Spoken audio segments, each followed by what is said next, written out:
दयाराम दुईटी पुओ थिले कुशाल एवं लखन। दयाराम सारा जीवन क्षीर बिक्री करी निज पुओ मानकर भरण पोषण करथिला। किंतु जेतेबेले पुओ मानकर बाहागर होईगला से माने निज स्त्री मानक इंगितरे नाचिबाकू लागिले। बाबा मु सहर रे जाई रहिबाकू चाहूछी। किंतु काहेकि एठी तो सबु किछि अछि। मते मो जीवन रे उन्नति करिवार अछि आ मते लागुनी जे एही गां रे रही किछि करि हेबो, तेणु मु सहर जीवाकू चाहूछी। ठीक अछि, जेमिति तोर इच्छा। किछि दिन पर कुशाल निज स्त्री सहित सहर अभिमुखे चलीगला।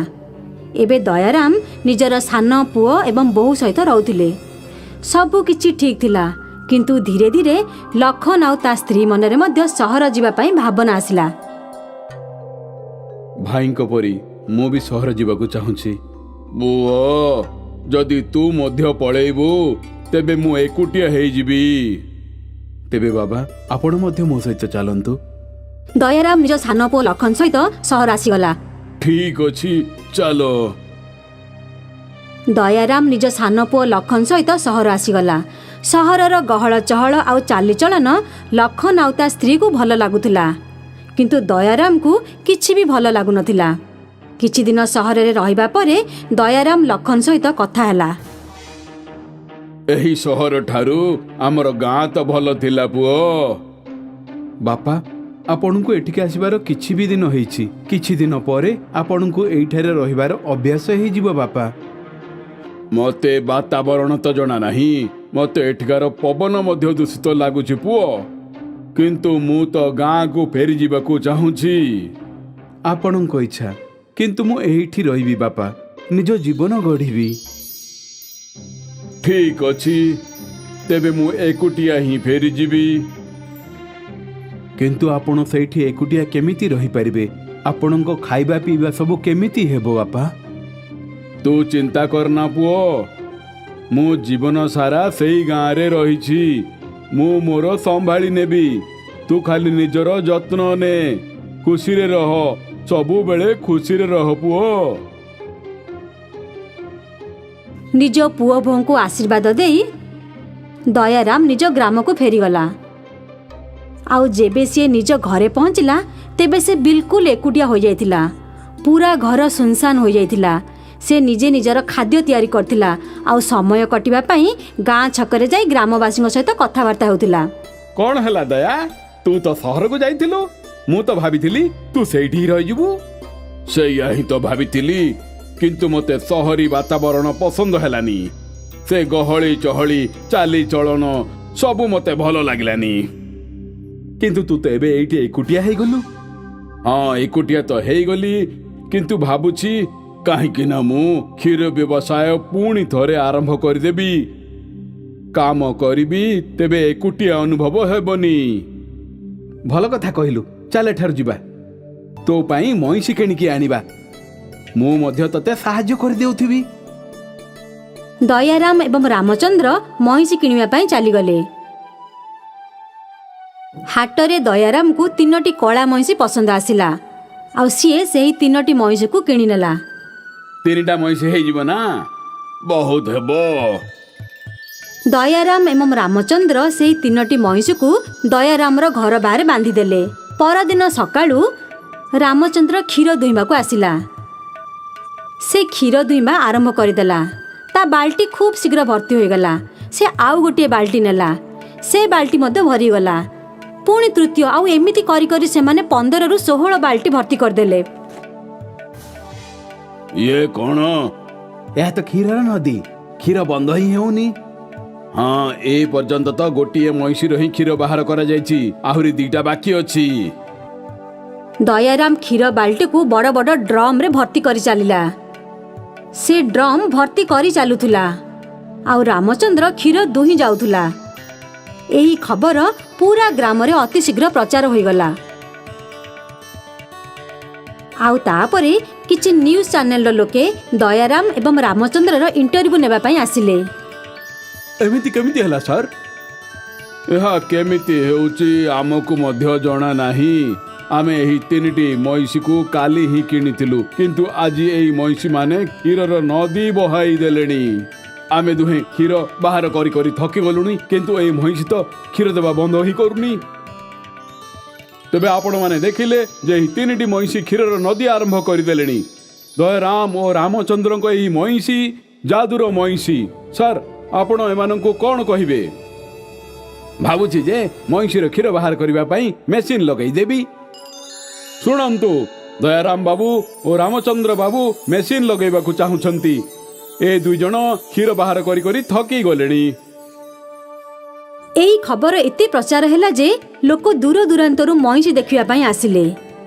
रामचंद्र और दयाराम मध्य प्रसिद्ध हो जाइथिले। दयारामर 2 पुओ मध्य टीवी रे एही न्यूज देखिले आउ परस्पर को फोन कले। भाई तुमे बापांको मईसी कथा सुनिल? हाँ शुणिली। क्षीरर नदी बहुची। क्षीर सहित टंकार नदी मध्य बहिब। हाँ तेणु भाबुछि स्त्री सहित गाँ को पुणी थरे फेरी जीवी। एठी सहर रे परिश्रम करी करी थकी गलिनी। सेठी आराम रे जीवन कटिबो। मु मध्य सेया ही भाबुछि भाई। परदिन 2 भाई निज स्त्री सहित दयाराम को पाखरे पहुंची गले।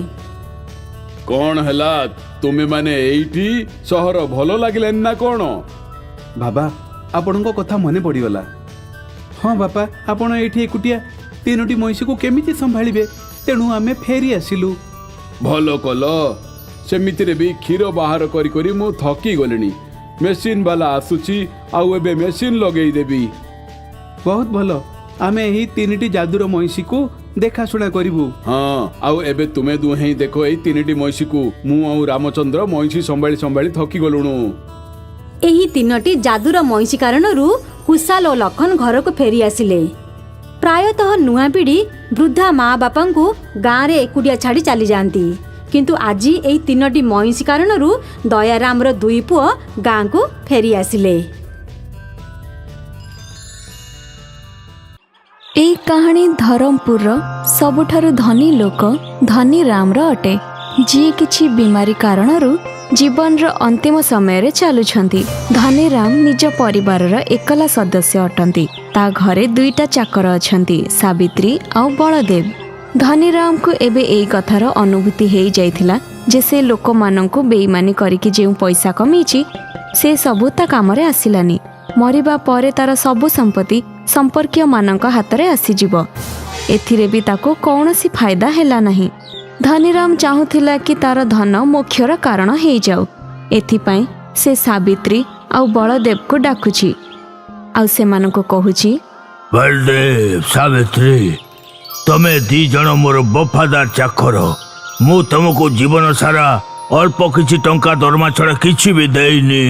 ସେଠ ବାବୁ ଆପଣ ସୁସ୍ଥ ରୁହନ୍ତୁ, ଆମକୁ ଆପଣଙ୍କ ଠାରୁ କିଛି ଦରକାର ନାହିଁ। କିନ୍ତୁ ଏବେ କିଛି ମୁଁ ତମକୁ ଦେବାକୁ ଚାହୁଁଛି। କଣ ସେଠ ଜି? ମୁଁ ମୋର ସମ୍ପତ୍ତି ତମ 2 ଜଣଙ୍କ ଭିତରୁ ଜଣଙ୍କ ନାଁରେ ଗୋଟେ କରିବାକୁ ଯାଉଛି, କିନ୍ତୁ ଗୋଟେ ସର୍ତ୍ତ ଅଛି।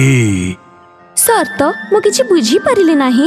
ଆଜି ଦିନ ସାରା ତମେ 2 ଜଣ ନିଜ ନିଜ ବୁଦ୍ଧି ହିସାବରେ ଭଲ ଆଉ ନେକ କାମ କର ଆଉ ସନ୍ଧ୍ୟାକୁ ଆସିକି ମତେ କହିବ। ମତେ ଯାହା କାମ ଭଲ ଲାଗିଲା ମୁଁ ମୋର ସମ୍ପତ୍ତି ତା ନାଁରେ କରିଦେବି।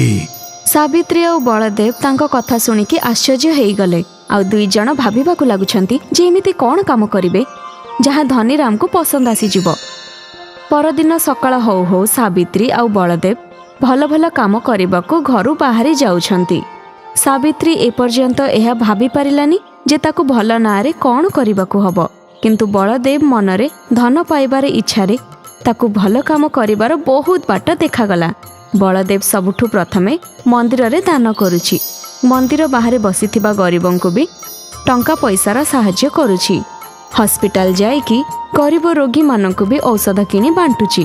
ଗାଁର ପୁରୁଣା ସ୍କୁଲକୁ ମରାମତି କରୁଛି। ସାବିତ୍ରୀ ଏମିତି ହିଁ କୌଣସି ଭଲ କାମ ପାଇଁ ଘରୁ ବାହାରିଛି। ତାକୁ ରାସ୍ତାରେ ଗୋଟେ ଗାଈ ମିଳୁଛି ଯିଏ କଚରା ସହିତ ପଲିଥିନ୍କୁ ଖାଉଛି। ହଠାତ୍ ସେ ଗାଈ ତଳେ ପଡ଼ିକି କଷ୍ଟ ପାଉଛି। ସାବିତ୍ରୀ ତାକୁ ତୁରନ୍ତ ପଶୁମାନଙ୍କ ହସ୍ପିଟାଲକୁ ନେଇକି ତାର ଚିକିତ୍ସା କରାଉଛି। ତା ପେଟରୁ ବହୁତ ସାରା ପଲିଥିନ୍ ବାହାରୁଛି। ଚିକିତ୍ସା ପରେ ଗାଈ ଠିକ୍ ହେଇଯାଉଛି। हे भगवान, एबे तो संध्या ହେଇଗଲା। ମୁଁ ସେठ ଧନୀରାମକୁ ଯାଇ କ'ଣ କହିବି?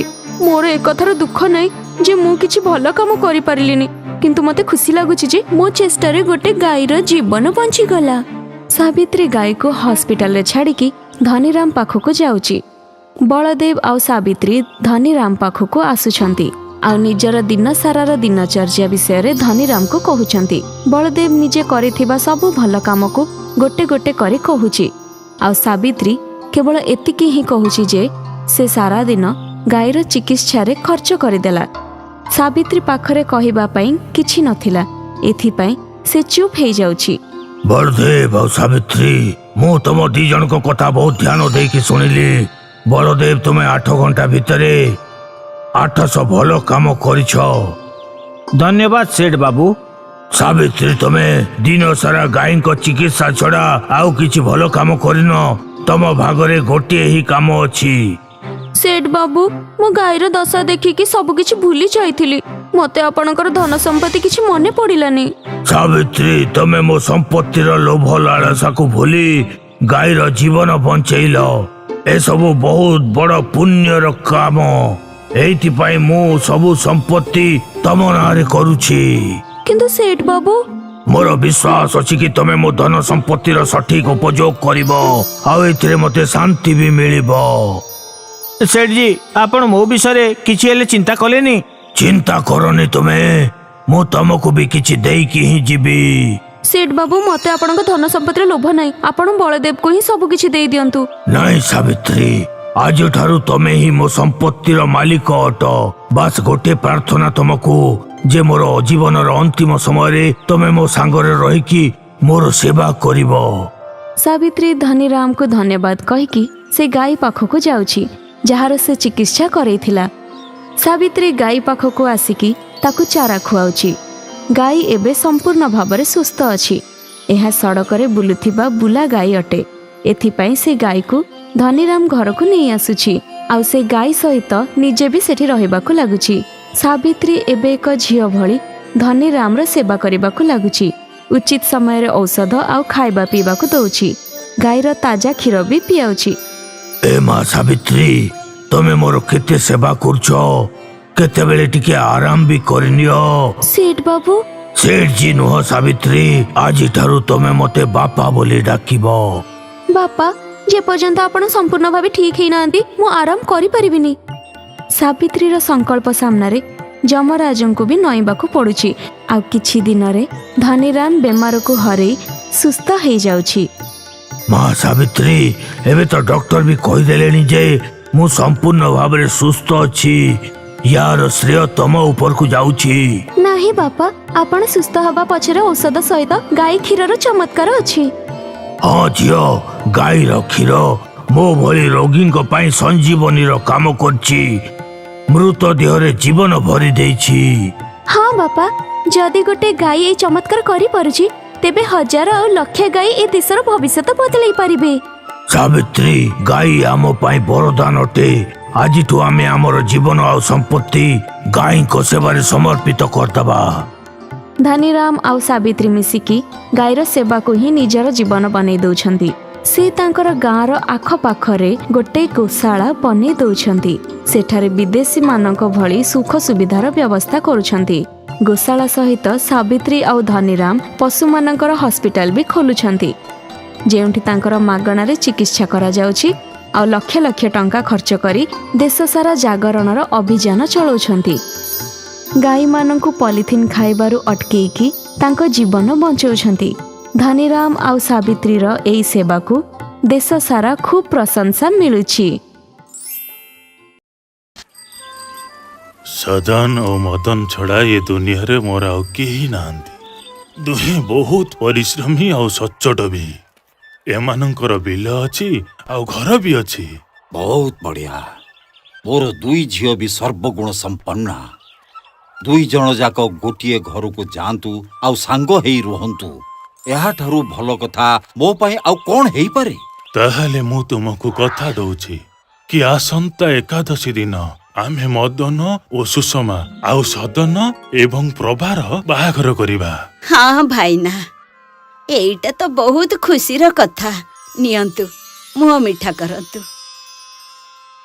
एकादशी दिन सुषमा आउ मदन प्रभा आउ सदनर बाहाघर सरीगला। पड़ोशी घर खुड़ी तांकु स्वागत कले। खुशी रे रुह, खुशी रे रुह। ता परदिन सकाळे सदन आउ मदन खेतकु जीवाकु प्रस्तुत होउथिले। सुषमा मो पाई खाइबा नै आस। खाइबा हेइनी, खाइबा हबाकू समय लागिबो। तमे दुई जण खेतकू जाओ, मु तुम मानक पई खाइबा नै कि जीबी। ठीक अछि।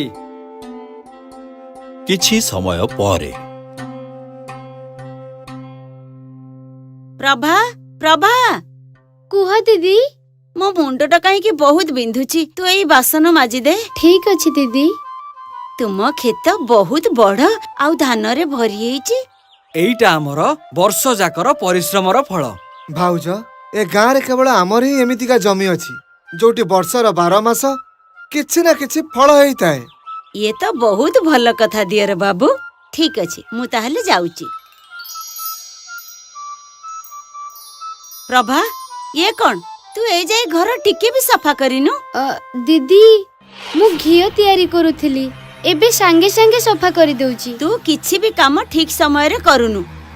आउ टिके परे संध्या हेइ जिवो। आउ ए जाए घर अपरिष्कार हेइ पड़िची। दीदी मु एबे करि दउची। दिनकु दिन सुषमार व्यवहार प्रभा प्रति कठोर हेबारे लागिथिला। से ताकू ईर्षा करबाकू लागिथिला। आउ सेइथि पई से सबुदिन ताकू बहुत कथा सुनाउथिला। प्रभा सह सबुदिन झगड़ा करिया पई सुषमा मौका खोजुथिला। सदन आउ मदन भी एई कथा जानी गले कि तांको स्त्री माननको मध्यरे झगड़ा बढ़ी बढ़ी चलीथिला।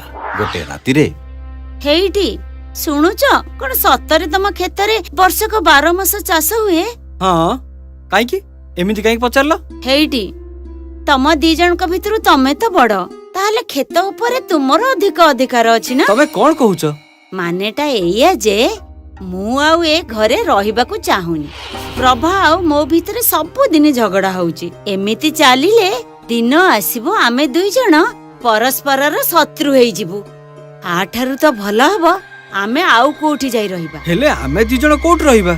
आमे माने आम खेतरे आम पई गोटे घर करी सेठी रहिबा। तमे गोटे काम करो ना, तम भाई सदन को एई घरटा देई दियो, आउ खेतटाको आमे नै जिबा। एहा द्वारा भविष्यत रे भी केबे भी आम भितरे किछि भी झगड़ा हबरी। तमे तो ठीक कथा कहूच। काली ए विषय रे मु सदन संगे कथा हेइ जिबी। अरे सदन, तू तो सबु बेले मो कथा मानि आछछु। हाँ भाई, तमे तो बड़, सेति पई तम कथा मानिबा मोर होछि धर्म। आजी मु तते गोटे मो निष्पत्ति सुनेबाकू चाहूची। आज्ञा भाई। ए बिलो आउ ए घर आम दुई भाईंकर, हेले एबे हमकू बांटिबाकू पड़िबो। ए बिलकू मु मो भागकू नै जिबी, आउ घरकू तू नै जिबू। किंतु भाई आमे कोन सब एकाठी रही पारिबानी जेमिति आजी जाय रही आस्तुले? तू तो सबु जानिचू कि सुषमा आउ प्रभा सबुदिन किछि ना किछि कारण पाई झगड़ा करूचंती। तेणु मु कोन भाबुतिली कि भागबंटा हे गले भलो हबो ना, कोन कहूचू? आउ भविष्यत रे तो मो भितरे किछि झगड़ा न हो, सेइथि पई एइटा निहाती जरूरी जे आमे दुई जण कथाबार्ता होई भागबांटा करनबा। ठीक अछि भाई, जहाँ तम इच्छा। जानी पारुनी आजी भाई एमिति निष्पत्ति काहे कि नेले? जहाँ हेउ ना काहेकि आमको तांको निष्पत्ति स्वीकार करबाकू पड़िबो। दीदी को बोधे अलगा रही पारे खुशी मिलिबो। हाँ हेई पारे, किंतु आमे एबे चलिबा केमिति जे? खेत तो भाई को भागरे पड़ी गला। आम घर बाहर जो जागा टिके अछि तमे सेठी परिबा लगाओ, आ मु पाछिया तयारी करी बिक्री करिबी। एतिकी आम चलिबा पई यथेष्ट हेबो। ठीक अछि, जा भगवान को इच्छा। एबे सदन घर बाहरे परिबा चाष करबाकू लागिला। आउ प्रभा पाछिया करिकी बिक्री कला। गोटे मास परे गोटे आहत पक्षी उड़ी उड़ी आसिला। अरे अरे अरे, आ गोड़ तो खंडिया हो जाइछि। प्रभा प्रभा, हाँ कुह। टिके हळदी नै कि आस। ए पक्षीटी आहत अछि, ता गोड़े रे पट्टी बांधिया पड़िबो। ତମେ ଏବେ ବହୁତ ଶୀଘ୍ର ପୁରା ଠିକ ହେଇଯିବ ମୋ ସାଙ୍ଗ, ଆଉ ପୁଣି ଥରେ ଉଡି ପାରିବ। ଏବେ ତୁ ଏଇଠି ଆରାମ କରୁଥା। କିଛି ସମୟ ପରେ ସେ ପକ୍ଷୀଟି ଉଡ଼ିଗଲା। ପ୍ରଭା ପ୍ରଭା ପ୍ରଭା, ଏଇ ଦେଖ ଆମ କୁନି ସାଙ୍ଗ ଆମ ପାଇଁ କିଛି ଆଣିକିରି ଆସିଛି। ଏଇ ଦେଖ ତ ଏଇଟା କଣ? ଆରେ ବା, ଇଏ ତ କଖାରୁର ମଞ୍ଜି। ତମେ ୟାକୁ ବଗିଚାରେ ଲଗେଇ ଦିଅ। ହଁ ଠିକ ଅଛି। ତା ପରଦିନ ଯେତେବେଳେ ସଦନ ବଗିଚାକୁ ଆସିଲା, କଖାରୁ ଗୁଡ଼ିକୁ ଦେଖିକି ଆଶ୍ଚର୍ଯ୍ୟ ହେଇଗଲା। ପ୍ରଭା ପ୍ରଭା, କଣ ହେଲା? ଆରେ ତମେ ଏମିତି କାହିଁକି ଚିଲଉଛ? ଆରେ ଇଏ କଣ? ଗୋଟେ ଦିନରେ ଗଛ ଏତେ ବଡ ହେଇଗଲା ଆଉ କଖାରୁ ବି ଫଳିଗଲା। ଇଏ ନିଶ୍ଚୟ କିଛି ଚମତ୍କାରୀ କଖାରୁ ଲାଗୁଛି। ସେ ଚଢେଇଟା କିଛି ଚମତ୍କାରୀ ମଞ୍ଜି ଆଣିଥିଲା। ହଁ ଆଜି ତ ମୁଁ କଖାରୁ ତରକାରୀ ଖାଇବି। ଚାଲ ଆକୁ ଘରକୁ ନେଇକି ଯିବା। ସଦନ ଆଉ ପ୍ରଭା କଖାରୁ ଗୁଡ଼ିକୁ ଘରକୁ ନେଇଗଲେ। ଆଉ ଯେମିତି ସଦନ କଖାରୁଟିକୁ କାଟିଲା, ଆରେ ଆରେ ଆରେ, ଏତେ ଗୁଡେ ସୁନା! ମୁଁ ମୋର ସାରା ଜୀବନରେ ପ୍ରଥମ ଥର ପାଇଁ ଏତେ ସୁନା ଦେଖୁଛି। ମୁଁ ବି। ତମେ ଆରଟିକୁ କାଟ ତ। ସବୁ କଖାରୁ ଭିତରୁ ତାଙ୍କୁ ସୁନା ହିଁ ମିଳିଲା। ଆଉ ଯେତେବେଳେ ମଦନ ତାଙ୍କୁ ଦେଖା କରିବାକୁ ଆସିଲା, ଦୁହେଁ ତାଙ୍କୁ ପୁରା କାହାଣୀ ଶୁଣେଇଦେଲେ। ଆଚ୍ଛା, ଏମିତି କଥା ତାହେଲେ। ଠିକ ଅଛି, ମୁଁ ତମ ଦି ଜଣଙ୍କ ପାଇଁ ବହୁତ ଖୁସି। ମଦନ ଘରକୁ ଆସିଲା ଆଉ ଏଇ ସବୁ କଥା ସୁଷମାକୁ କହିଲା। ଆଚ୍ଛା, ତ ଏଇଥିପାଇଁ ସେମାନେ ଏତେ ଧନୀ ହେଇଗଲେ।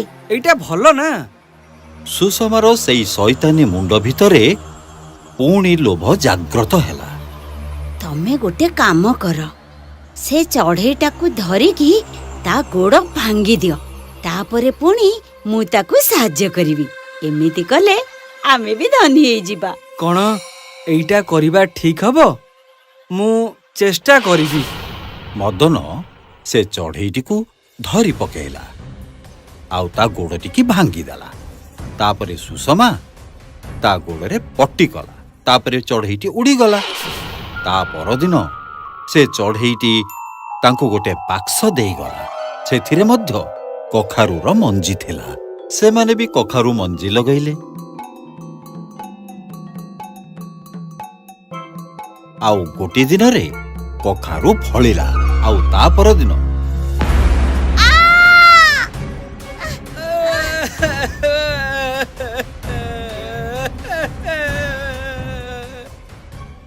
ସେଥିପାଇଁ କହନ୍ତି କି ଯେମିତି କର୍ମ ସେମିତି ହିଁ ଫଳ। ସୁଷମା ଯେମିତି କର୍ମ କଲା ସେମିତି ଫଳ ହିଁ ପାଇଲା।